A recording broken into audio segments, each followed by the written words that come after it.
powered by Lightstick, because there's really not all that much to see here. Whole year is just going right to hell. Yeah, right. I don't like to throw the term research really around. I'm not going to get another Lightstick. I'll have to wait for Kaz to get me one.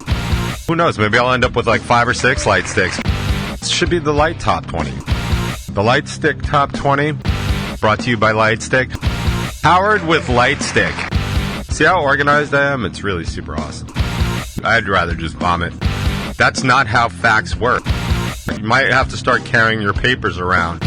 Any shade of off-white or, just highly tan. I generally think less of everybody. Fat, overweight, a meth-addicted Kentucky mom that just can't handle her 7 kids with 4 dads. I don't know when the last time you went to church on purpose was. And that, my friends, is your Hard Rock Lunchbox pro tip of the day. Hard Rock Lunchbox.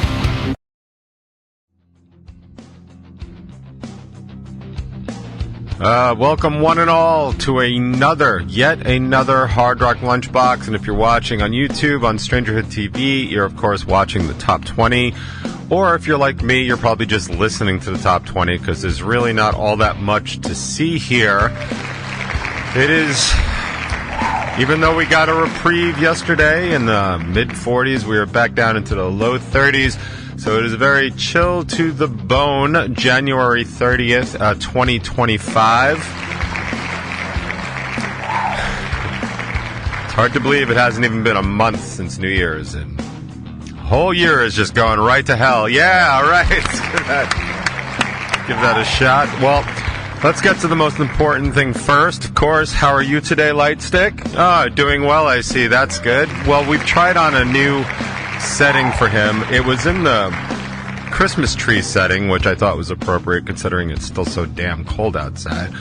I think, and I want to say through my very limited research, but I don't like to throw the term research really around, but in my very light, looking through the app, I'm getting the feeling that this thing is designed for a multitude of light sticks and then can actually do a scene, like a wave. I mean, I don't know for sure. I'm not going to get another light stick, and I'll have to wait for Kaz to get me one for Christmas if I am going to ever have a second light stick. I will talk to Mikey and Jimmy. I believe they also had light sticks, so maybe they know the answer to that. I do not. But you know what? I get kind of manic sometimes, and usually when my depression follows a mania, is when I usually buy stuff. So who knows? Maybe I'll end up with 5 or 6 light sticks by the end of the month. Or not this month, but next month. Even I can't move that fast. But yeah, so that's the light stick setting today. It seems like viewership is up on the top 20, and the only thing that's really been different about it lately is that I have indeed added a light stick. So again, give it up to my host, for which I co-host the Lightstick and the Top 20. It should be the Light Top 20. The Lightstick Top 20, brought to you by Lightstick, powered with Lightstick. I think that would actually be a good title for next week's episode, Powered by Lightstick, or with. Would it be Powered by Lightstick or Powered with Lightstick?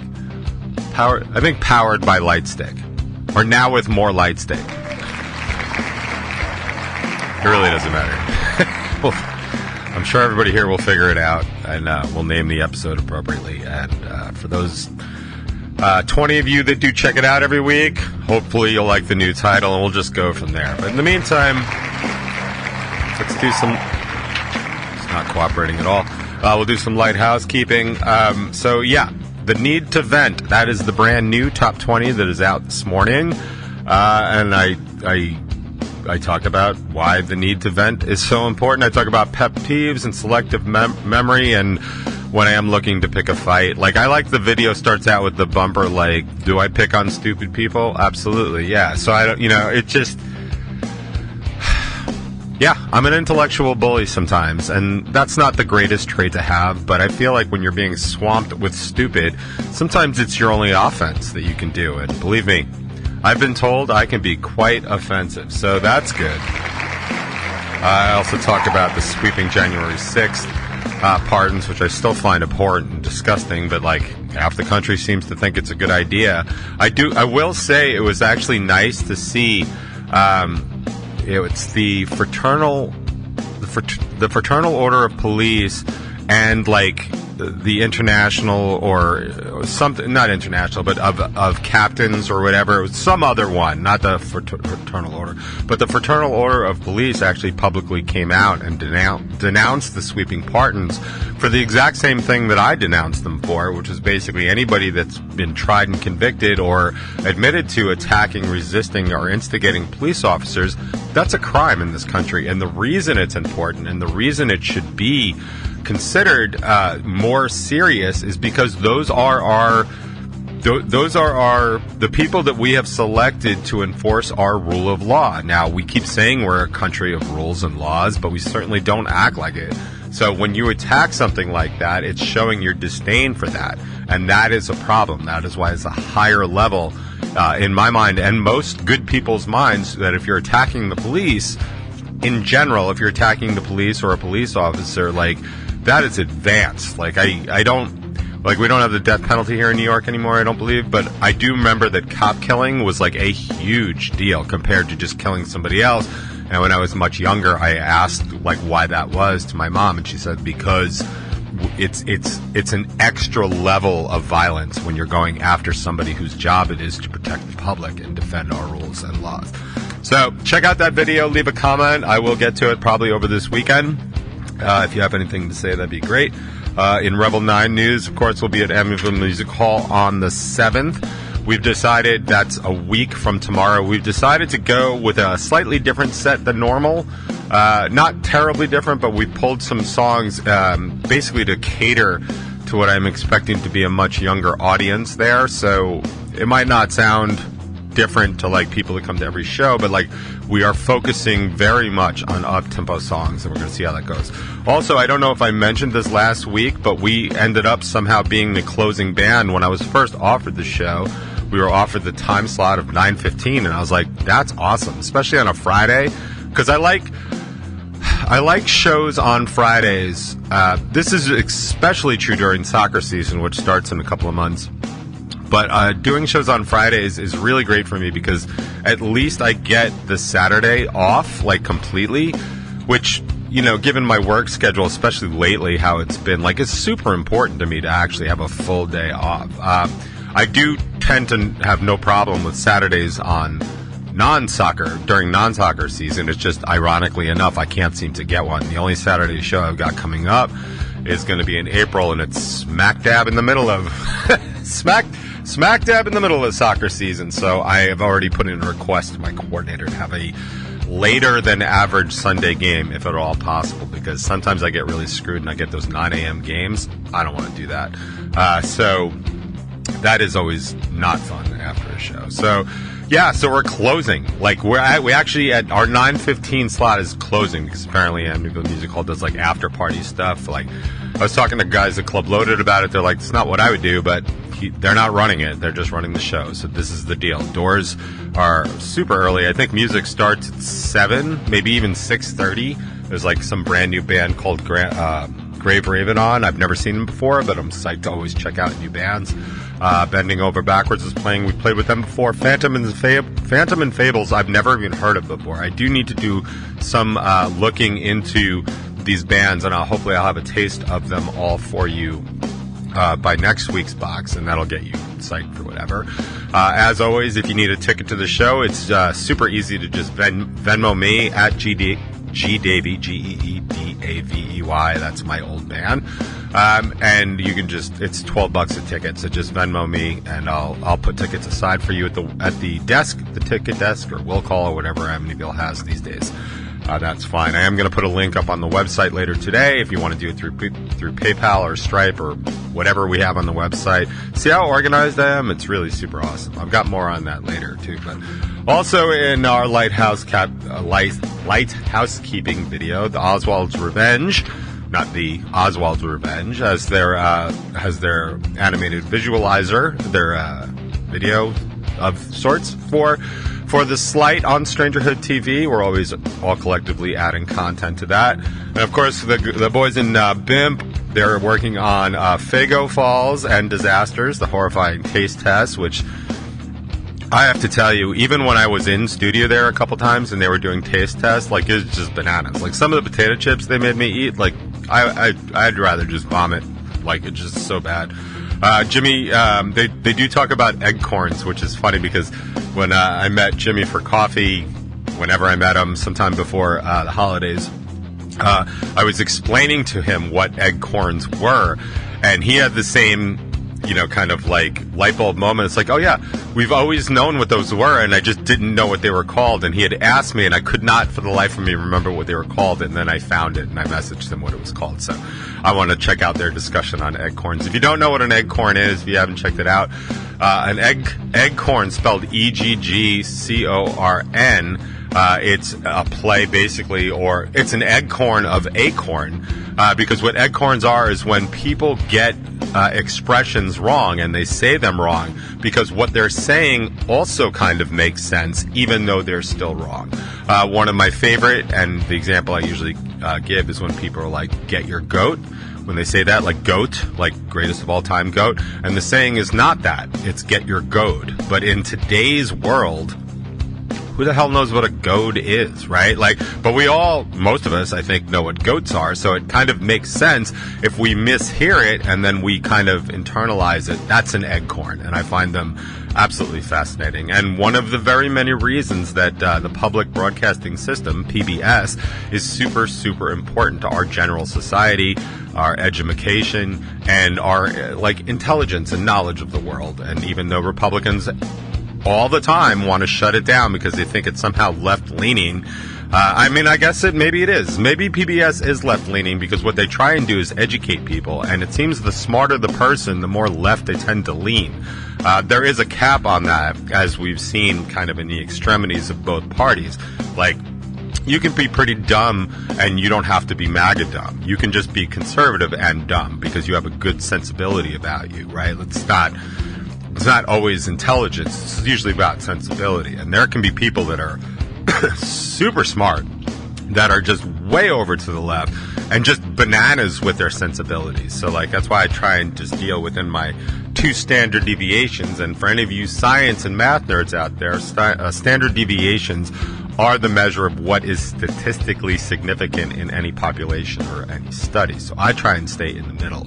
I have my best conversations with people that want to argue policy and discuss ideology and want to discuss facts on the ground. I am so tired, and I said this last week, I am so tired of people that want to just have their own agenda and just speak it because they're just completely out of their goddamn minds. And it's just like, that's not how facts work, and you're stupid and you need to stop. But yeah, I do want to do a quick check-in on politics because of stuff you might not have caught on your radar. I feel some stuff is important that sort of slips by. One, there is a growing push in MAGA world to add Trump to Mount Rushmore, which I just find absolutely ridiculous. It's super offensive to Native Americans anyway, but it's just not warranted in this time. Like, if that's going to be a real consideration, wait till he dies. Wait till that absolutely glorious day and then start having that conversation. But I think right now, spending money on something like that when we've spent almost $2 trillion on infrastructure, and we still have bridges and tunnels and in poor condition. We don't have any high-speed rail. I feel like that's kind of where that money should go, and not necessarily some glory hole of a project out in South Dakota. That's just my opinion.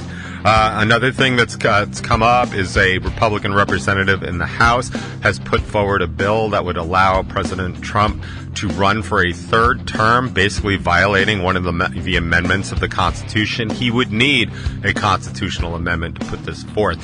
But this is just absolutely how disgusting MAGA Republicans are. It's not that they said any president can run for a 3rd term. They said it very specifically that if a president has not been in office for 2 consecutive terms, he can then run for a 3rd, so he can have 2 consecutive terms.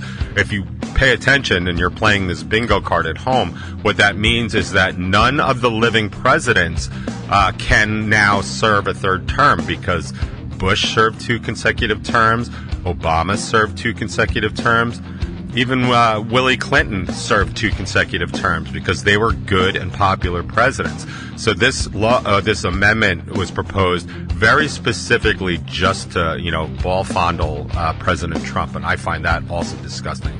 They're saying that it doesn't have a chance in hell of passing. I think a lot of things have a chance in hell of passing, which is why I'm bringing it up. And the last thing I want to point out, which actually made me laugh out loud because I was listening the other night on my way home from rehearsal to the news, 10-10 wins, which, by the way, is, you can complain about news all you want. 10-10 wins isn't that. It's strictly headlines, it's audio clips, it's traffic and weather, traffic with Kelly Dillon, and she's just great because she's got this Manhattan thing that I just always make fun of Annie for, so it's always very fun for me. And she always tells me what the traffic is on Long Island's Big 3, which I think is also funny. She's also wrong all the time, which is also amusing. And, of course, I need the weather. But they did play the clip, and this is why I'm saying it's not news. It's just a clip of the new administration's press secretary when she was pressed about some of the ICE raids that were going on. The ICE raids, by the way, in Newark that actually arrested and detained an American citizen and a veteran because when he said he was a veteran and a citizen, ICE didn't believe him. So that's where we're at. Like, you might have to start carrying your papers around if you're any shade of off-white or, just highly tan. And especially if you have any of that Latin flavor, then you might be in trouble. You might want to start carrying your ID around because that absolutely happened, which is just bananas. Also, but what was funny about the press conference is, and I'll remind you, because again, we talk about selective memory here all the time, during the run-up to the election, the big push was, we're going to have ICE go into even sanctuary cities and go after violent criminals, right? Violent illegal immigrants and migrants that are here illegally that are committing violent acts. That was what the rhetoric was, and that was what everybody got behind. In fact, it was very publicized at the time that people were uncomfortable with going after every illegal migrant because a lot of them actually just show up and go to work. It's why they're here. It's what migrant means. They come here, they migrate here to do work. Those seasonal workers, seasonal migrants, the people that come in and pick big agri-food, that's what we're talking about. Those people that show up every day. I know a lot of people that have migrants that are in here, not necessarily illegally. I don't know that they're here illegally, but they're not citizens.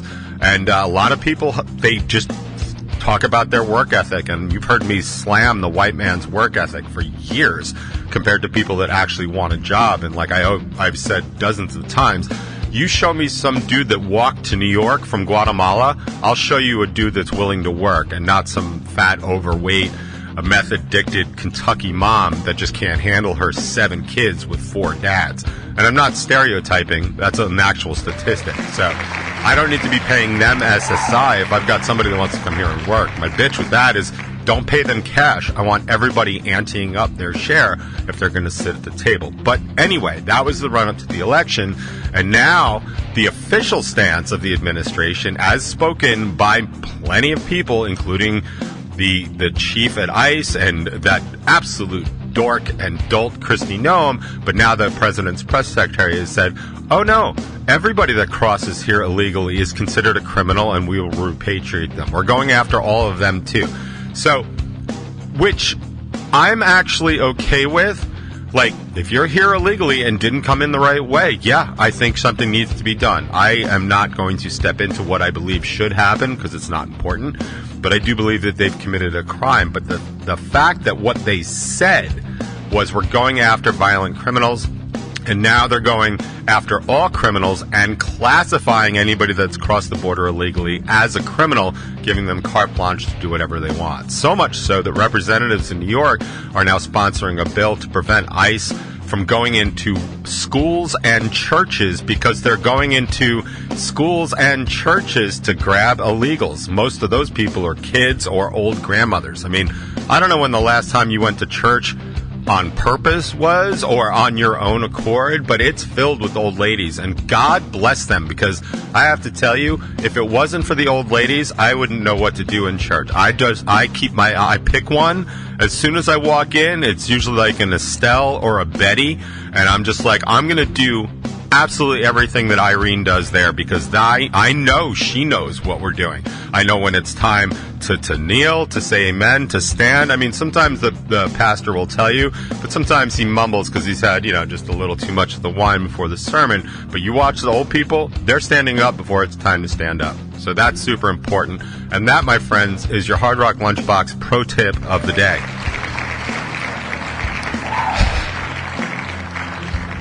You can always tell when I'm dealing with incredible amounts of anxiety because my word count per minute goes through the roof.